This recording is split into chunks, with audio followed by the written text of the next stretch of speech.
أعوذ بالله من الشيطان الرجيم. بسم الله الرحمن الرحيم. يا أيها الذين آمنوا إذا تداينتم بدين إلى أجل مسمى فاكتبوه وليكتب بينكم كاتب بالعدل ولا يأب كاتب أن يكتب كما علمه الله فليكتب وليملل الذي عليه الحق وليتق الله ربه ولا يبخس منه شيئا فإن كان الذي عليه الحق سفيها أو ضعيفا أو لا يستطيع أن يمل هو فليملل وليه بالعدل واستشهدوا شهيدين من رجالكم فإن لم يكونا رجلين فرجل وامرأتان ممن ترضون من الشهداء أن تضل إحداهما فتذكر إحداهما الأخرى ولا يأبى الشهداء إذا ما دعوا ولا تسأموا أن تكتبوه صغيرا أو كبيرا إلى أجله ذلكم أقسط عند الله وأقوم للشهادة وأدنى ألا ترتابوا إلا أن تكون تجارة حاضرة تديرونها بينكم فليس عليكم جناح ألا تكتبوها وأشهدوا إذا تبايعتم ولا يضار كاتب ولا شهيد وإن تفعلوا فإنه فسوق بكم واتقوا الله ويعلمكم الله والله بكل شيء عليم.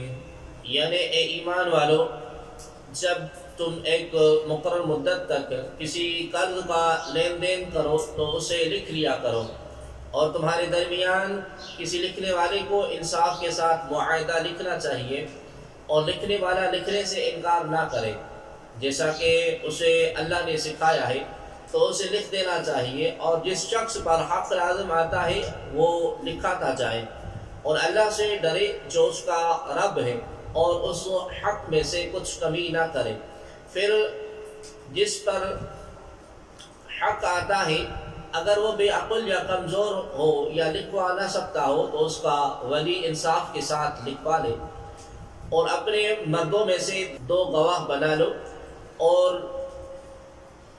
پھر اگر 2 مرد نہ ہو تو 1 مرد اور 2 عورتیں ان گواہوں میں سے منتخب کر لو جنہیں تم پسند کرو، تاکہ اگر ان میں سے ایک عورت بھولے تو دوسری اس کو یاد دلا دے، اور جب گواہوں کو بلایا جائے تو وہ آنے سے انکار نہ کرے، اور قرض چھوٹا ہو یا بڑا اسے اس کی مدت تک لکھنے میں اکتاؤ نہیں۔ یہ اللہ تبارک و تعالیٰ کی نزدیک زیادہ انصاف کی بات ہے، اور اس میں گواہی خوب ٹھیک رہے گی، اور یہ اس سے قریب ہے کہ تم بعد میں شک میں نہ پڑو۔ اگر یہ کہ کوئی ہاتھوں ہاتھ سودا جس کا تم آپس میں لین دین کرو تو اس کے نہ لکھنے میں تم پر کوئی حرج نہیں، اور جب خرید فروخت کرو تو گواہ بنا لیا کرو، اور نہ کسی لکھنے والے کو کوئی نقصان پہنچایا جائے اور نہ گواہ کو، یا نہ لکھنے والا کوئی نقصان پہنچائے اور نہ گواہ۔ اور اگر تم ایسا کرو گے تو یہ تمہاری نافرمانی ہوگی، اور اللہ سے ڈرو، اور اللہ تمہیں سکھاتا ہے، اور اللہ سب کچھ جانتا ہے۔ وَإِذَا تَدَايَنْتُمْ بِدَيْنٍ إِلَىٰ أَجَلٍ مُّسَمًّى، جب تم ایک مقرر مدت تک کسی قرض کا لین دین کرو۔ اس آیت میں تجارت اور باہمی لین دین کا اہم اصول بیان کیا گیا ہے، اور مجموعی طور پر آیت میں یہ احکام دیے گئے ہیں۔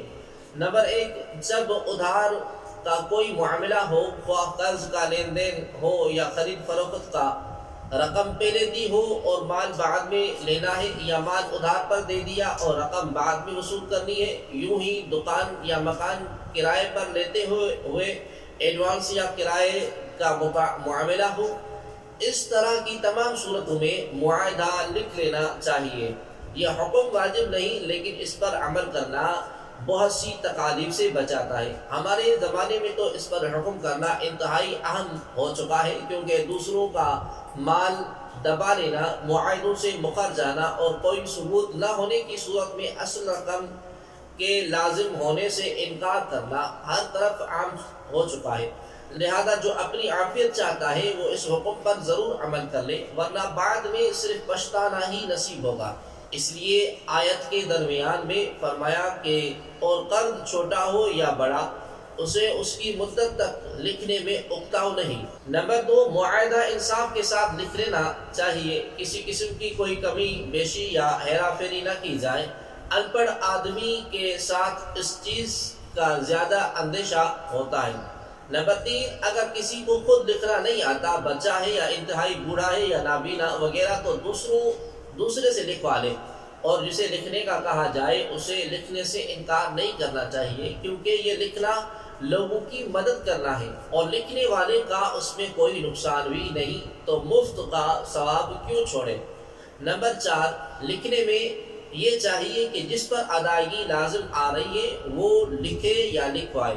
نمبر 5، لین دین کا معاہدہ لکھنے کے بعد اس پر گواہ بنا لینے چاہیے تاکہ بوقت ضرورت کام آئے۔ گواہ 2 مرد یا 1 مرد اور 2 عورتیں ہونی چاہیے۔ نمبر 6، گزشتہ احکام قرض اور ادھار کے حوالے سے تھے۔ اگر ہاتھوں ہاتھ کا معاملہ ہے، یعنی رقم دی اور سود لے لیا، تو اس میں لکھنے کی حاجت نہیں۔ جیسے عموماً دکانوں پر جا کر ہم رقم دے کر اور چیز خرید لیتے ہیں، وہاں لکھا نہیں جاتا۔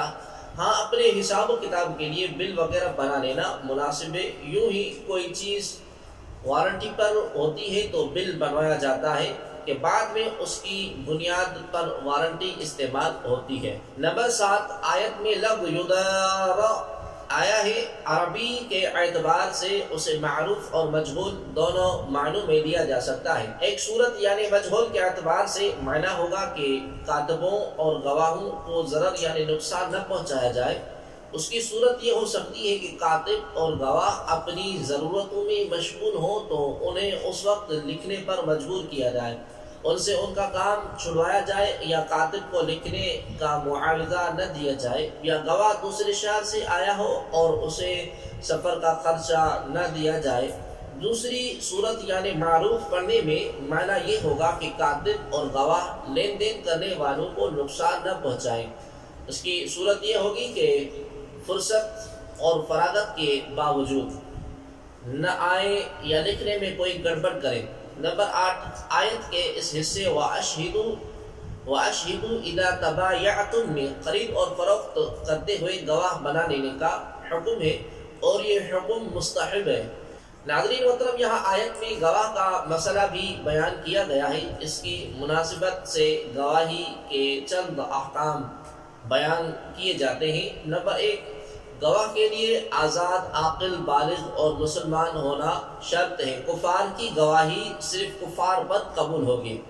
نمبر 2، تنہا عورتوں کی گواہی معتبر نہیں، خواہ وہ 4 ہی کیوں نہ ہو، مگر وہ معاملات جن پر مرد مطالعہ نہیں ہو سکتے، جیسا کہ بچہ جننا، عورت کے خاص معاملات، ان میں ایک عورت کی گواہی بھی مقبول ہے۔ نمبر 3، حدود اور قصاص میں عورتوں کی گواہی بالکل معتبر نہیں، صرف مردوں کی شہادت ضروری ہے۔ اس کے سوا اور معاملات میں ایک مرد اور 2 عورتوں کی گواہی بھی مقبول ہے۔ اس آیت میں فرمایا گیا کہ جب گواہوں کو بلایا جائے تو وہ انکار نہ کریں۔ اسے معلوم ہوا کہ گواہی دینا فرض ہے، لہذا جب مدعی گواہوں کو طلب کرے تو انہیں گواہی کا چھپانا جائز نہیں۔ یہ حکم حدود کے سوا اور معاملات میں ہے۔ حدود میں گواہ کو بتانا اور چھپانے دونوں کا اختیار ہے، بلکہ چھپانا افضل ہے۔ حضرت ابو ہریرہ رضی اللہ تعالی عنہ سے مروی حدیث شریف میں ہے کہ سرکار دو عالم نور مجسم صلی اللہ تعالی علیہ وآلہ وسلم نے فرمایا، جو مسلمان کی پردہ پوشی کرے، اللہ تبارک و تعالی جل جلالہ دنیا اور آخرت میں اس کی پردہ پوشی فرمائے گا۔ لیکن چوری کے معاملات میں مال لینے کی گواہی دینا واجب ہے تاکہ جس کا مال چوری کیا گیا ہے اس کا حق تلف نہ ہو۔ البتہ گواہ اتنی احتیاط کر سکتا ہے چوری کا لفظ نہ کہے اور گواہی میں یہ کہنے پر اکتفا کرے کہ یہ مال فلاں شخص نے لیا۔ وَإِن كُنتُمْ عَلَى سَفَرٍ وَلَمْ تَجِدُوا كَاتِبًا فَرَهَانٌ مَّقْبُوضَةٌ إِنْ أَمِنَ بَعْضُكُمْ بَعْضًا فَلْيُؤَدِّ الَّذِي اؤْتُمِنَ أَمَانَتَهُ وَلْيَتَّقِ اللَّهَ رَبَّهُ وَلَا تَكْتُمُوا الشَّهَادَةَ وَمَن يَكْتُمْهَا فَإِنَّهُ آثِمٌ قَلْبُهُ وَاللَّهُ بِمَا تَعْمَلُونَ عَلِيمٌ۔ یعنی اور اگر تم سفر میں ہو اور لکھنے والا نہ پاؤ تو قرض خواہ کے قبضے میں گروی چیز ہو، اور اگر تمہیں ایک دوسرے پر اطمینان ہو تو وہ مقروض جسے امانت دار سمجھا گیا تھا وہ اپنی امانت ادا کرے اور اللہ سے ڈرے جو اس کا رب ہے، اور گواہی نہ چھپاؤ، اور جو گواہی چھپائے گا تو اس کا دل گنہگار ہے، اور اللہ تمہارے کاموں کو خوب جاننے والا ہے۔ وَإِن كُنتُمْ عَلَى سَفَرٍ، اور اگر تم سفر میں ہو، یہاں گروی رکھنے کا مسئلہ بیان کیا گیا ہے کہ اگر تم حالت سفر میں ہو اور قرض کی ضرورت پیش آ جائے اور تمہیں کوئی لکھنے والا نہ ملے یا لکھنے کا موقع نہ ملے کہ اوپر بیان کیے گئے حکم پر عمل ہو سکے تو مقروض قرض خواہ کے قبضے میں کوئی چیز رہن رکھوا دے۔ ہاں اگر تمہیں ایک دوسرے پر اعتماد ہو اور اس وجہ سے تم کوئی تحریر وغیرہ نہ لکھو تو اب مقروض کو چاہیے کہ جب اسے امانت دار سمجھا گیا ہے تو وہ اس حسن ظن کو پورا کرے اور اپنی امانت یعنی قرض وقت پر ادا کرے اور اس ادائیگی میں اللہ تبارک و تعالی سے ڈرے۔ قرض کے آپ احکام ملاحظہ فرمائیں۔ قرض وغیرہ ادھار کے معاملات میں رہن رکھنے کا حکم استحبابی ہے۔ نمبر 2، حالت سفر میں رہن یعنی گروی رکھنا آیت سے ثابت ہوا اور غیر سفر کی حالت میں حدیث سے ثابت ہے، جیسا کہ صحیح بخاری اور سنن ترمذی میں ہے کہ رسول اکرم نور مجسم صلی اللہ تعالی علیہ وآلہ وسلم نے مدینہ طیبہ میں اپنی زرہ مبارک یہودی کے پاس گروی رکھ کر 20 صاع جو لیے تھے۔ نمبر 3، جس چیز کو گروی رکھا جائے وہ قرض خواہ کے قبضے میں دینا ضروری ہے، بغیر قبضے کے رہن نہیں ہو سکتا۔ رہن کے بارے میں مزید معلومات حاصل کرنے کے لیے بہار شریعت جلد نمبر 3 صفحہ نمبر 17 سے رہن کا بیان مطالعہ فرمائیں۔ حضرین محترم، اس رکوع کی دونوں آیات پر غور کریں اور سمجھیں کہ اللہ تبارک و تعالی نے ہمارے خالصتاً دنیاوی معاملات میں بھی کتنے واضح احکام ارشاد فرمائے ہیں۔ اس سے معلوم ہوا کہ ہمارا دین کامل دین ہے کہ اس میں عقائد اور عبادت کے ساتھ معاملات تک کا بھی بیان ہے۔ نیز یہ بھی معلوم ہوا کہ حقوق العباد نہایت اہم ہے کہ اللہ تبارک و تعالی نے نہایت وضاحت سے ان کا بیان فرمایا۔ نیز یہ بھی معلوم ہوا کہ شریعت کے احکام میں بے پناہ حکمتیں ہیں اور ان میں ہماری بہت زیادہ بھلائی ہے۔ چنانچہ آیت میں جتنا غور کرے اتنا ہی واضح ہوگا کہ کہاں کہاں اور کس طرح ہمیں اس حکم سے فائدہ ہو سکتا ہے۔ یہ بھی معلوم ہوا کہ لکھنا اور حساب کتاب کا علم سیکھنا بہت مفید ہے، لہذا اگر کوئی حسن ظن سے اکاؤنٹنگ کا کام سیکھتا ہے تو مستحق اجر ہے، جبکہ سود وغیرہ کا حساب کتاب رکھنے سے اعتراض کرے۔ وَلَا تَكْتُمُوا الشَّهَادَةَ، اور گواہی نہ چھپاؤ۔ گواہی سے متعلق چند احکام اوپر بیان ہوئے ہیں۔ یہاں صراحت سے بیان فرمایا کہ گواہی نہ چھپاؤ، کیونکہ گواہی کو چھپانا حرام اور دل کے گناہ گار ہونے کی علامت ہے، کیونکہ اس میں صاحب حق کے حق کو ضائع کرنا پایا جاتا ہے۔ گواہی چھپانا کبیرہ گناہ ہے، چنانچہ حضرت سیدنا عبداللہ بن عباس رضی اللہ تعالی عنہ سے ایک حدیث مروی ہے کہ کبیرہ گناہوں میں سب سے بڑا گناہ اللہ تبارک و تعالی کے ساتھ شریک کرنا اور جھوٹی گواہی دینا اور گواہی چھپانا ہے۔